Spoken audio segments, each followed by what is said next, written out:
Thank you very much, distinguished guests, ladies and gentlemen. Could I just begin by remarking that your president, Maryam Rafshavi, is a very, very difficult act to follow.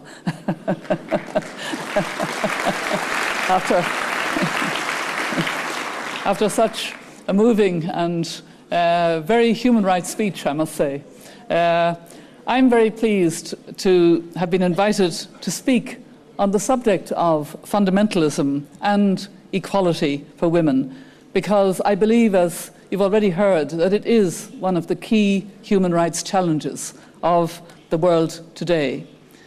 Sadly, fundamentalism is not confined to any one geographical area or religion. I'm aware that this conference wants to shine a particular light on the situation of women and human rights in Iran, and indeed the struggle of women and men in Camp Ashraf in Iraq. And I share these concerns and the need to support and protect some 1,000 women dissidents from Iran who are in Camp Ashraf, a large number of whom, as we've heard, have already suffered severe torture in Iranian jails. They are the women activists who stood out against oppression and claimed their rights, as so many of their sisters are doing today in demonstrations in Tunisia, in Egypt, in Libya, in Palestine, and in Iran itself.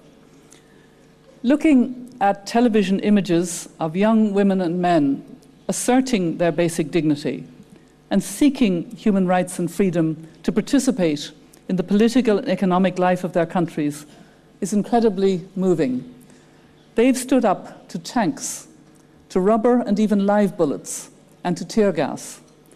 They draw inspiration from each other, and they inspire us as we watch in awe. The elders, a group of world leaders brought together by Nelson Mandela, to which I belong, issued an early statement of strong support in which we said, "As elders, we stand with all those crying out for freedom and basic rights.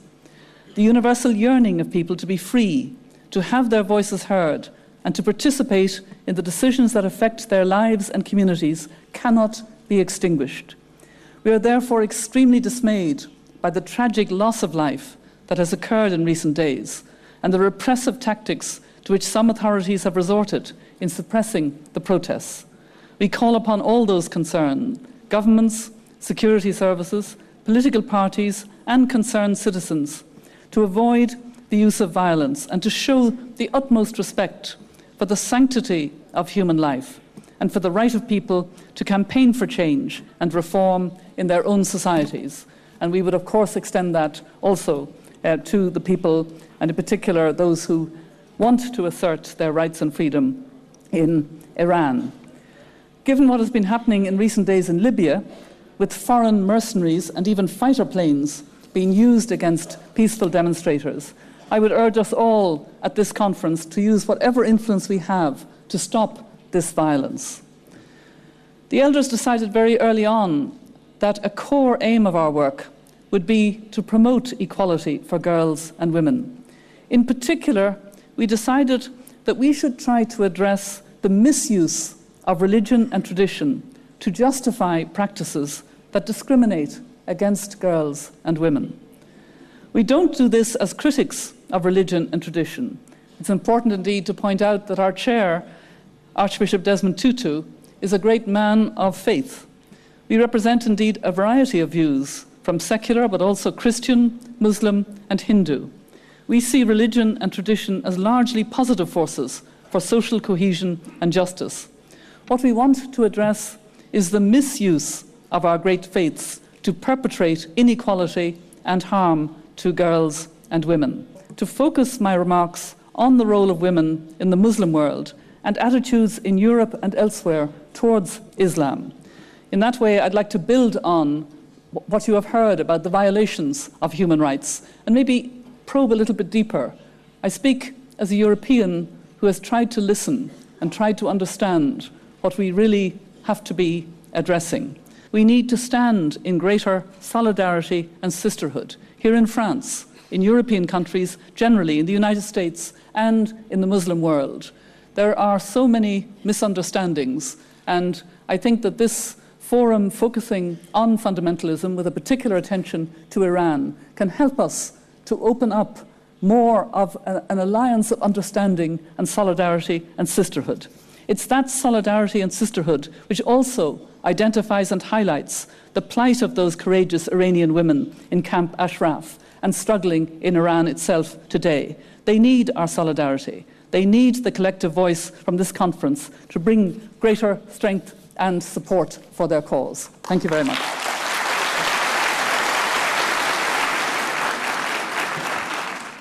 Ladies and gentlemen, we are witnessing literally a tidal wave of freedom's promise unraveling before our very eyes. It's an exciting time, it's a dangerous time, and it's a time that I don't think that any of us here can predict exactly how it's going to turn out, but the potential of it is astounding. The promises that are before us in the North African littoral could expand to other countries and could expand in many different ways. And we hope it would also expand to the people of Iran in their quest for justice and freedom and a better life for themselves and their children. I was particularly taken by many of the comments that were made before me. I was particularly taken personally in my capacity as National Security Advisor watching the demonstrations in Iran in 2009 following a very fraudulent election.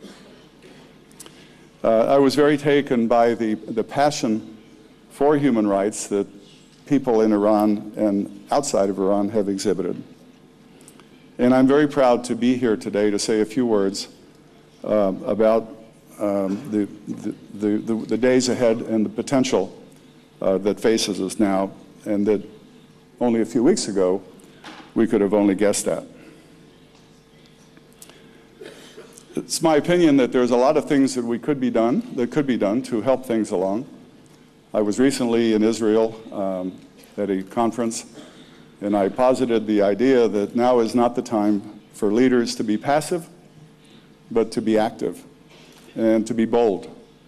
And the Middle East peace process is certainly part of this whole denouement that we hope we will see unravel in the Middle East, a denouement that will result in freedom for many people, including the better security for the state of Israel, but also the freedom and opportunity for the Palestinian people that have struggled so long to have a state.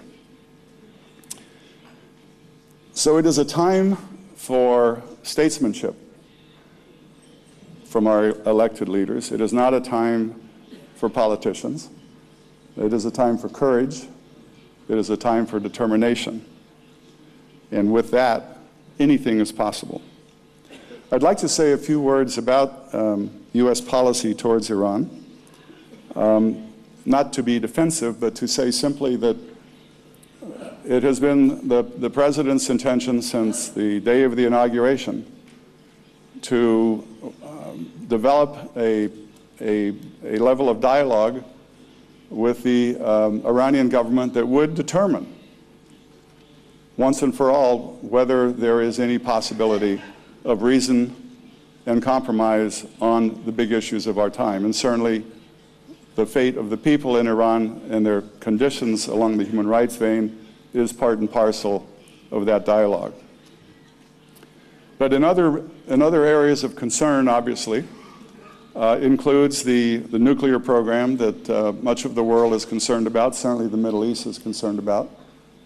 And I've said before that there are three main reasons why this is a concern for not just the people in the region, but a global concern, that a nuclear weapons-capable Iran has already declared, under the leadership of Mr. Ahmadinejad, what they would plan to do with those nuclear weapons, and that is not encouraging for the future.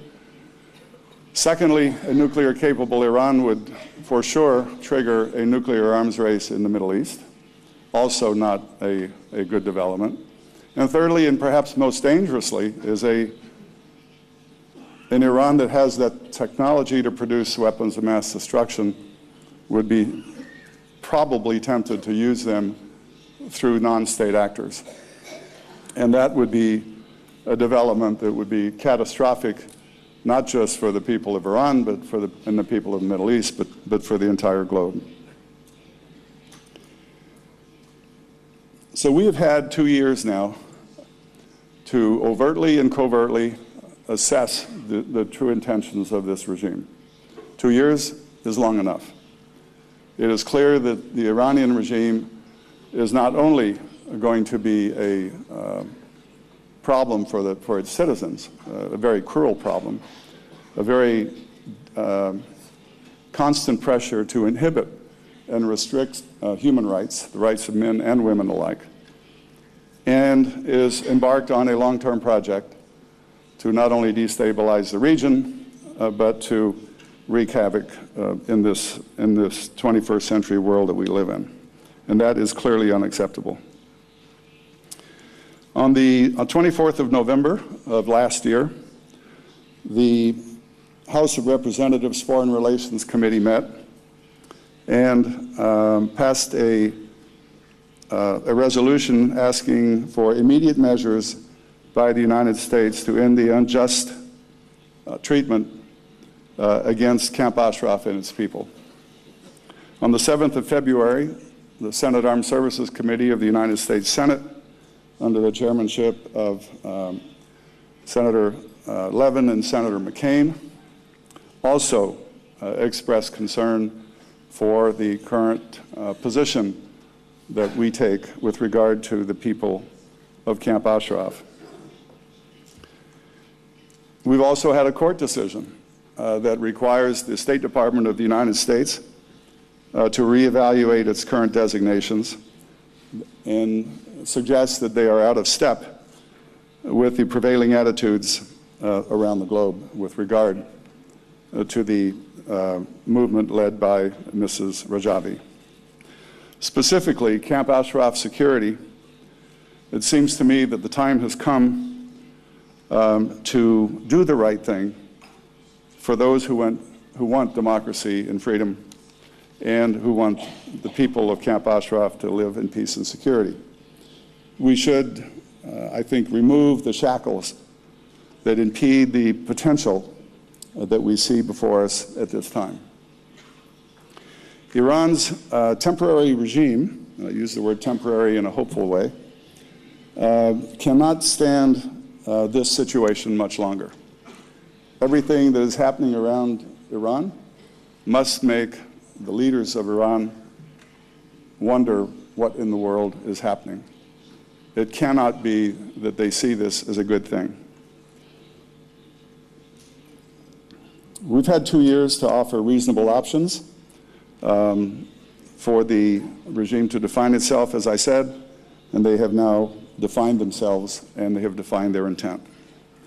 Madame Rajavi, it is time for those of us from the United States who have come to know and admire you and your colleagues and your goals to do what is required and to recognize the legitimacy of your movement and your ideals.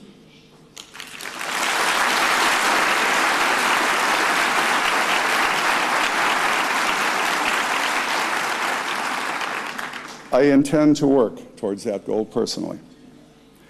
I hope that all U.S. participants will unite in this effort. Beautiful speeches must now produce beautiful results.